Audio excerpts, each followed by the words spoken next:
అయ్యండి. ఇప్పుడు మన ఇంట్లోనే మనం ఒక ఇలాగా బయటికి వెళ్ళిన ఆడవాళ్ళు చూసి మనకి వెళ్ళాలని ఆశపడుతుంది. అప్పుడు మనం ఏం చేస్తాం, మన ఇంట్లో ఆయనని అడుగుతాం. అడిగినప్పుడు మన ఇంట్లో ఆయనలు చెప్తారు నో అంటారు.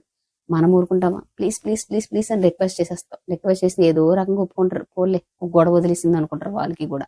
అలాగని చెప్పి చెప్తారు అక్కడ పని అది కష్టంగా ఉంటది అని చెప్పి. మనం ఊరుకుంటామా, మాకు ఆ పని అంతా జూజూబా అని చెప్పి వచ్చేస్తాం. పెట్టు పేర సర్దుకొని వచ్చేస్తాం. వచ్చిన తర్వాత కష్టంగానే ఉంటది. అయినా సరే మనం దేనికి తగ్గేది లేదన్నట్టు వాళ్ళ వరకు వెళ్ళము. ఎందుకంటే వాళ్ళు చెప్తారు ముందే. అయినా సరే మనం వస్తాం కదా, వచ్చిన తర్వాత మనం వాళ్ళ దగ్గర తగ్గకూడదు కదా.